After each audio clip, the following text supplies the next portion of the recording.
An upgraded McLaren dominated a Hungarian Grand Prix that many felt was instead Ferrari's big chance to supercharge its 2026 F1 title challenge. Ferrari looked to have the Mercedes team and its runaway points leader Kimi Antonelli on the ropes for most of the weekend. Indeed, Lewis Hamilton believed he should have been on pole, but Hamilton would finish the Grand Prix off the podium, 19 seconds off the winner, and crucially behind Antonelli. A pit lane speeding penalty added insult to injury.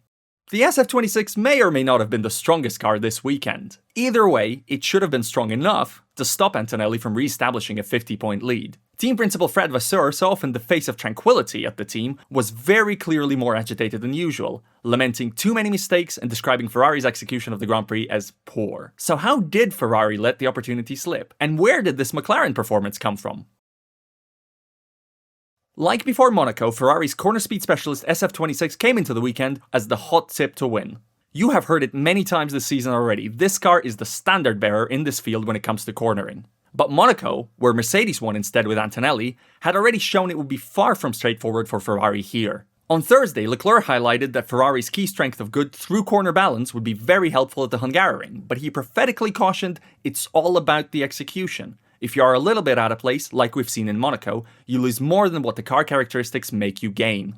Indeed, Ferrari swept Friday practice, with a new evolution of its Macarena wing also making a seamless debut. This was a very visible upgrade, headlined by a triple-element series of winglets in the legality box where the rear wing actuator normally sits. Although, effectively, it was Ferrari catching up to a design trick many teams had already cottoned onto in Monaco. Ferrari's competitiveness in Hungary did not disappear Friday to Saturday. Hamilton was convinced he was quickest through qualifying, but he ended up being beaten by Lando Norris's McLaren by 12,000ths of a second. Hamilton had been unhappy to be first out for his final Q3 run. He described it as a bit of a shock, but it appears to be a red herring. He was around 3/10 down on his own personal best after a turn 1 snap, so was never likely to improve upon his first run. He then got penalised for what's probably F1 2026's most slam dunk case of impeding. Hamilton was only told Oscar Piastri was on a lap behind him when Piastri was at the apex of the corner. Not the first time Ferrari has been found wanting in terms of traffic communication. That left Hamilton 5th, and meant the slower Ferrari ended up ahead on the grid. Leclerc, far from the first time this season,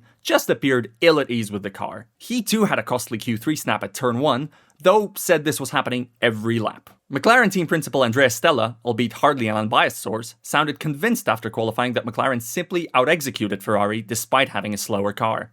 Stella believed that if the session was run again, but Ferrari committed to a more normal run plan, avoiding using mediums in Q1 and instead running softs throughout, it would have taken pole. He might be right. If you add up the best sectors of each team, it's Ferrari, not McLaren, that puts together the strongest theoretical lap. All that said, yes, if the SF26 was the fastest car in qualifying, it maybe wasn't in the race. The McLaren, specifically the number 1 McLaren, looked in a league of its own.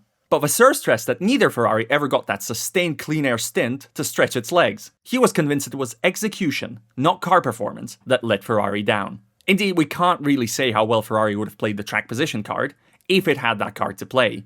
Verstappen, Piastri, Antonelli showed track position's obvious value at the Hungaroring at various points during the race. But Ferrari was on the wrong end throughout, as a consequence of grid order, the start itself, and moments that just went against it.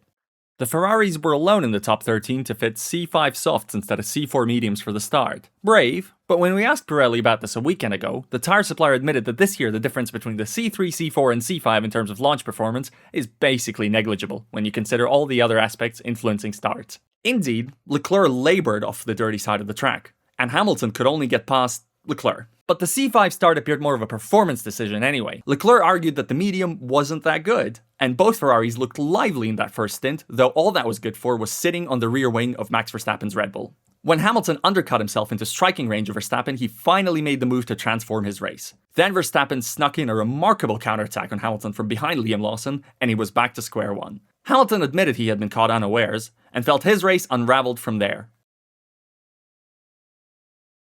So yes, the win was totally gone by then, but Hamilton believed second place was still his, and Vasseur's comments suggested he was particularly aggrieved by the lost podium. The subject in question was the impromptu last pit stop switching Hamilton to softs, in the virtual safety car pit window created by Piastri's retirement. Hamilton had undercut past Verstappen after all, and had just had Antonelli pit out of the way ahead. He was up to second, but pitted under that VSC, and just lost out to Antonelli. Hamilton admitted post-race that he did not understand the call to pit, but simply didn't have the time to argue it. He said it would have been much better to stay out for what he felt would have been a guaranteed third place, maybe even second despite Verstappen's fresher and softer tyres. Vasseur admitted Ferrari was caught out by the tyre lifespan Verstappen ended up eking out of the soft, 29 laps, as they were expecting a life half of this.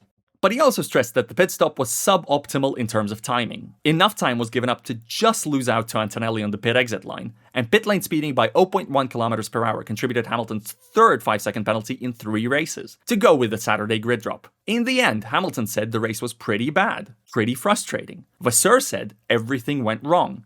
And Leclerc, classified ahead but with clearly a less convincing race pace-wise, insisted there's a performance worry too. He said there were too many ups and downs, and the SF26's lack of consistency was being exposed. It's just been very, very tricky on some stints for Lewis and some other stints with me.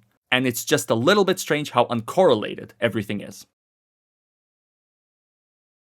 Norris's pole might have been something of an overachievement versus the faster Ferrari, but the team's upgrade package at the Hungarian clearly worked wonders in race trim. The upgrades were all part of McLaren redirecting away from some of its initial 2026 car choices. This, allied with sacrificing attention last year to an unexpected title fight with Verstappen, put it up to 3 months behind the benchmark Mercedes. McLaren isn't debuting one major upgrade like the 10-part upgrade in Miami that transformed its 2024 car into a race winner, and instead is bringing a series of smaller updates over several races. That effectively began with the introduction of a new floor in Hungary, alongside a rear wing modification and new brake ducts. The results were immediately positive. After qualifying, Stella said it was the main contribution to improving the lap time. Norris said the McLaren didn't actually feel all that different behind the wheel, but the upgrade has given McLaren more downforce to work with when working out setup compromises. McLaren's improved its car in medium-speed corners, but it's still lacking in slow-speed corners like Hungarian's first turn or the turn 12 right-hander. So it was actually the Mercedes power that ultimately made the difference in beating Ferrari to that crucial pole. There are a couple of important caveats to consider on McLaren's progress though. This circuit was always going to suit the McLaren more because it's not as energy poor as Spa, so any lingering power unit exploitation disadvantage it has against the works Mercedes team is reduced. And McLaren didn't experience any of the inconsistent power issues all Mercedes-powered cars had at Spa either. Plus, the Hungarian doesn't punish McLaren's shorter gear ratio choice.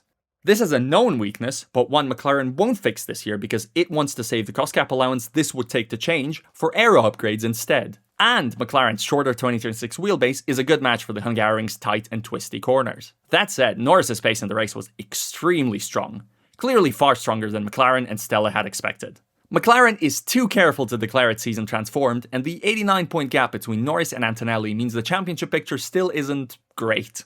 But this sure appears a sign of its renowned in-season development delivering again.